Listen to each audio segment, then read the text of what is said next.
So in here we have got the second recent Stern Glass. This is a new model of theirs called the Lumatic, I believe. Thanks to Stern Glass for sending this in so we can take a look at it. Like with the last video, they haven't got back to me, so I'll leave a note in the video description whether or not this is a loaner unit or if they're letting me keep it. I don't know at this point. But either way, I was interested to take a look at this just because of the numerals, weirdly enough. This is a bit out of Stern Glass's usual ballpark, so let's take a look and see what they've come up with.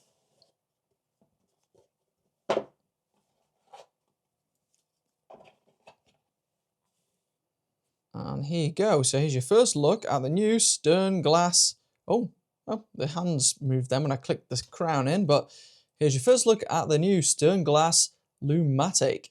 This one is the beige one. It also comes in blue according to the website. I'll leave a link to this in the video description if you want to take a look at it for yourself. And as you can see, it's got some pretty unusual numbers there as the markers, which have this, I guess, Bauhaus-like drop shadow effect to them. And in a similar fashion to that Paulin watch I looked at recently, quite a unique, distinctive design on that front. With some unusual colours, got some orange going on there as well. Now, for the most part, this watch is, from what I can tell, near identical to the original Naus Automatic, that highly popular Bauhaus one, which I've got to say I definitely prefer compared to this newer one. It's got the same case from the looks of it, same specs and movements, so it's got a Miyota 8315 in the back. But luckily this time they've got a hollowed out rotor, and it's actually really quiet for a Miyota 8000, so good job on that front, Stern Glass. Has a stainless steel case just with the simplistic polishing on, so nothing super fancy there. And also the strap on this one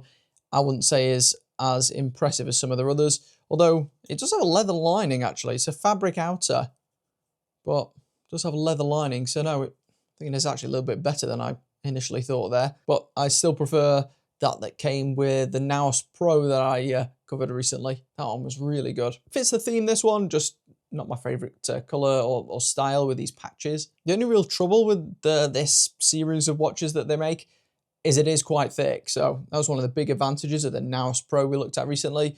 That one reduced the thickness quite massively by using the Miyota 9000 movement. Whereas this one, despite costing £449 at the time of recording this, it still only uses the 8000 series, which is definitely a shame. But this does have one or two advantages over the Naus. I don't recall the Naus standard version having luminescent hands, whereas this one does, so we'll give that a test. Now they're advertising here with this movement, maybe they have done some more modifications, a 60-hour power reserve on their website. But if that's true, then yeah, maybe they really have made some more modifications to it. Oh wait, no, it actually says here that this one's always had a 60-hour power reserve. I guess I just missed that because I kind of overlooked the 8000 series because of the rotor problem. But 60 hours on a watch at this price is pretty impressive. On the top, we've got a sapphire crystal, and like with many of Stern Glass's other watches, legibility really isn't a problem with regards to the crystal. There isn't a huge amount of reflection, so that's good. The strap is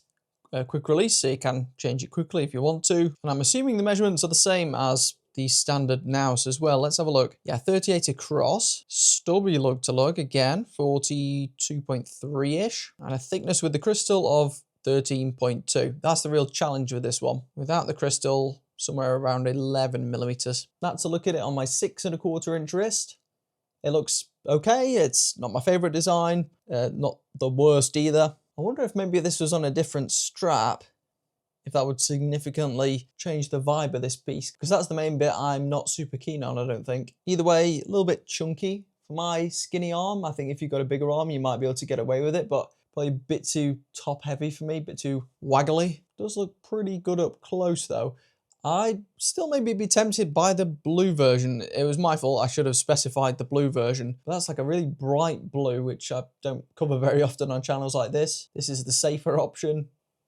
Strap feels okay when it's on wrist, but at this sort of price, at like 400 odd pounds, I would either wait for a heavy discount, go with the original Naus, or just stump up the extra and get the Naus Pro, which I think is just a better watch, really, in every aspect, and it isn't massively more expensive. So yeah, if you were liking the look of Stern Glass designs, I'd definitely recommend at least considering that instead. I'll also link that one in the description if you want to check it out instead.